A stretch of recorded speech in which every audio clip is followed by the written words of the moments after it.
Olá a todos, este é o canal Revelar e vamos direto ao assunto. O mundo está ficando muito estranho. Isso nós avisávamos que ficaria, o problema é que ele está ficando estranho rápido demais.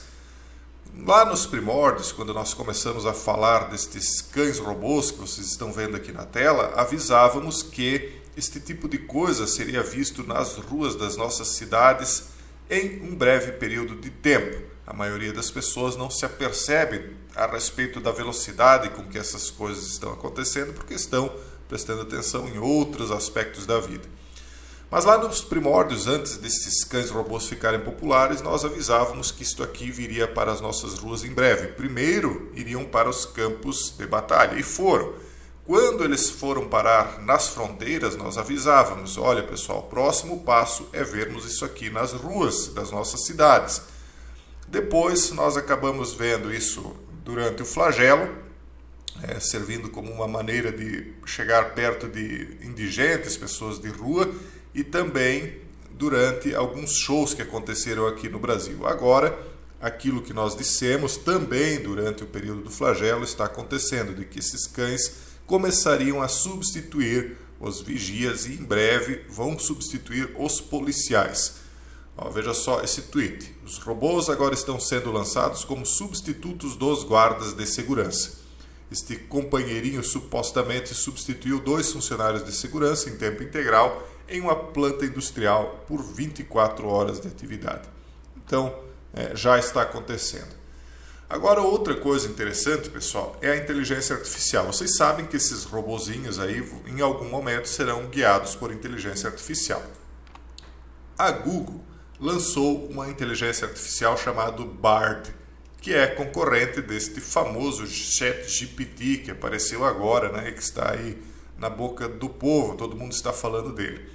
Então, a Google lança o Bard. Como eu falei para vocês, a inteligência artificial também em algum momento atingirá a singularidade, se é que já não atingiu. Eu desconfio, às vezes que sim, às vezes que não, mas em algum momento isso será oficialmente declarado. A singularidade é o momento em que ela supera a capacidade humana e começa a se projetar de uma maneira geométrica, cada vez mais veloz, né? Agora, o interessante é que o Bard, essa inteligência artificial que um dia conduzirá esse tipo de elemento, conforme um amigo orientou, inclusive mandou a matéria aqui para nós, é inspirado nos bardos.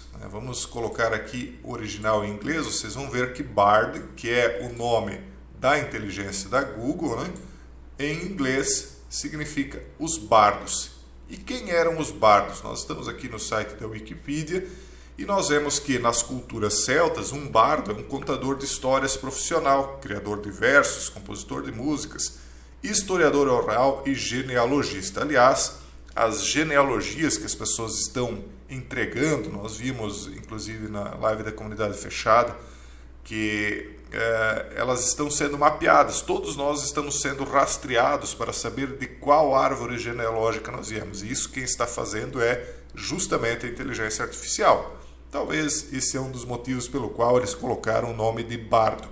Acontece que o bardo é uma espécie de druida, ele é como se fosse o neófito dos druidas, é aquele que está entrando dentro da ordem, né?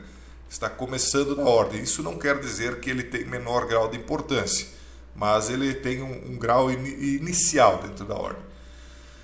Os bardos, eles foram combatidos por São Patrício. Assim como Elias combateu os profetas de Baal, São Patrício, quando adentrou a região dos bardos, ele era também um grande conhecedor da religião dos celtas, porque ele era de lá, né? Então ele confrontou, como diz aqui essa matéria, os demônios e os druidas. Os druidas incluem os bardos. Os bardos são uma categoria de druidas.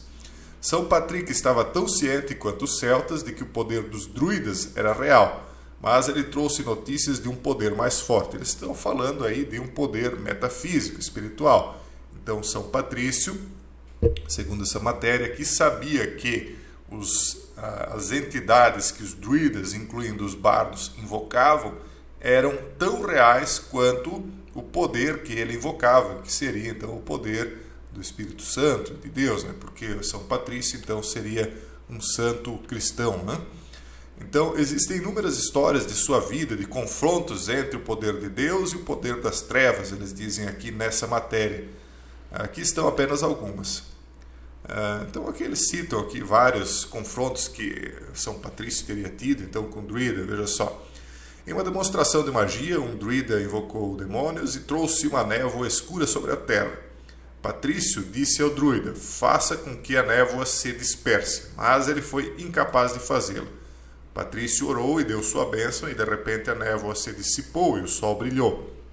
E através das orações de Patrício, chamas de fogo consumiram o druida. O rei convocou seu conselho e disse: é melhor para mim acreditar do que perecer.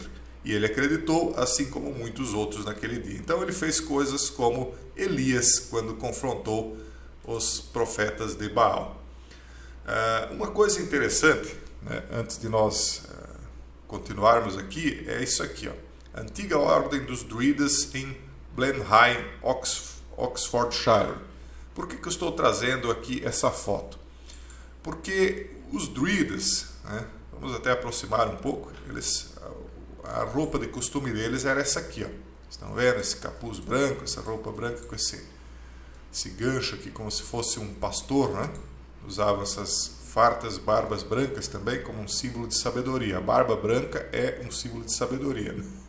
Não que eu tenha sabedoria, mas ela significa isto por conta da passagem dos anos, né? Então a pessoa vai ficando mais sábia. Agora, por que eu trouxe essa foto aqui? Porque ela mostra uma reunião da antiga ordem dos druidas, aqueles mesmos que confrontavam contra cristãos como São Patrício. E essa antiga ordem foi fundada em 1717, já era uma ordem uma das últimas, né, que estavam sendo fundadas aí depois dos cristãos, da qual Harry Taunt era um membro. O grupo ainda inclui Winston Churchill, exatamente, o Churchill aí que tantos cristãos, ditos conservadores, aliás, ditos cristãos, né, admiram. Então Churchill está aqui, junto com os druidas. Se você fizer uma pesquisa, você vai ver que Churchill tinha bem mais de druida do que de cristão. Aliás, de cristão, na minha opinião, ele não tinha, era nada. Mas, enfim, as pessoas se iludem aí, né, idolatrando pessoas que elas nem conhecem a história direito. Aqueles que de fato conhecem estão escondendo de vocês. Então é esse bardo aqui dá o nome para a inteligência artificial do Google, que vem aí concorrendo com o ChatGPT, e são esses tipos de inteligência artificial que vão dirigir os robôs no futuro. Então, vocês já imaginam o que pode vir aí pela frente. Agora, mudando um pouquinho de assunto, e ainda continuando, na verdade, na mesma linha, eu só quero trazer para vocês essa matéria aqui também enviada por uma amiga, falando de clones humanos criados propositalmente para fornecer peças sobressalentes às pessoas, como corações, pulmões, fígados, que poderiam, segundo eles dizem aqui, ser a chave para viver para sempre, segundo os especialistas. Então, nós estamos chegando nessa mentalidade aí de que você produzir um ser humano é como você produzir um automóvel, quer dizer, ninguém mais vai olhar para a humanidade daquela pessoa que está sendo clonada, é como se fosse apenas um objeto, uma engrenagem. E é exatamente assim que as pessoas que acham que vão se aproveitar de outra, né, que vai servir apenas como meio de coleta de órgãos, que acham que vão se aproveitar dela, é exatamente isso que elas vão se tornar também, meros objetos, engrenagens de um sistema. Na verdade, muitas delas já são, porque a partir do momento em que esse tipo de mentalidade predomina, onde a vida humana já não faz mais sentido, não tem mais valor, também predomina a ideia de que em algum momento a inteligência artificial também, programada dentro dessa mentalidade, vai acabar subjugando o ser humano através de coisas como essa aqui. E por último, eu só quero mostrar uma outra situação. Vocês viram que na Turquia houve aquele terremoto, né? Uma coisa que eu até tinha gravado no vídeo de ontem, né? Esse vídeo aqui, que era para ser postado hoje, mas é mais um desses vídeos que caíram em Yellow Flag. Eu estou esperando para ver se ele é liberado, que fala sobre a questão do balão e outras aí. Mas enfim, vocês viram que houve um terremoto na Turquia E o interessante é que alguns pássaros, né, começaram a voar de forma estranha, né? Vamos tentar aproximar um pouco aqui. E eles começaram a se colocar no topo das árvores. Por quê? Porque eles pressentiram que algo aconteceria. Então eles se colocaram no topo das árvores para se proteger de quaisquer coisas que pudessem cair. Então muitos pássaros têm ninhos em árvores, mas outros são buraqueiros, como se chama. Eles fazem ninhos no chão, né, em buracos, etc. Mas seja como for, alimentar-se, eles se alimentam daquilo que está no chão. E durante a noite eles resolveram todos empoleirar no topo das árvores. Nós sabemos que na sequência disso, durante a madrugada, houve o terremoto, né? E muitos, infelizmente, acabaram perecendo. Isso é mais um desses sinais de que a situação no meio em que nós vivemos aí está ficando cada vez mais extremada. Várias situações dessas estão acontecendo. Inclusive eu trouxe um vídeo aqui para mostrar para vocês, deixa eu puxar ele aqui. Isso aqui é um outro vídeo, semelhante àquele que eu já trouxe para vocês. Aliás, eu já trouxe vários vídeos desses, mostrando aí que pássaros estão se comportando de maneira esquisita. Esse aqui, no caso, são especificamente corvos. Os corvos aí que estão debandando para as cidades por algum motivo, eles estão saindo do campo e se colocando dentro de certas cidades. Eu ainda não consegui encontrar uma explicação. Se alguém for especialista em pássaros, ou especialmente em corvos, porque os corvos é que têm se comportado assim de uma maneira mais efetiva. Se vocês puderem nos trazer alguma explicação aí nos comentários, quem sabe no próximo vídeo a gente traga para todos. Então, algo de muito diferente está por vir aí. A gente tem visto vários desses fenômenos, alguns deles nós descrevemos nesse vídeo aqui, vamos esperar que ele seja liberado, espero que sim, e só nos resta aí alertar a todos para que saibam que realmente nós estamos em um momento de virada. A humanidade vai presenciar muitas ciências novas, a ciência está se multiplicando e nós vamos experimentar também muitas mudanças no local onde nós vivemos, porque a palavra correta para isso não pode ser dita, né? E é isso, eu vou continuar trazendo aqui os alertas, os vídeos para vocês. Por enquanto, o vídeo de hoje seria isso. Um forte abraço a todos e até o próximo vídeo, se Deus quiser.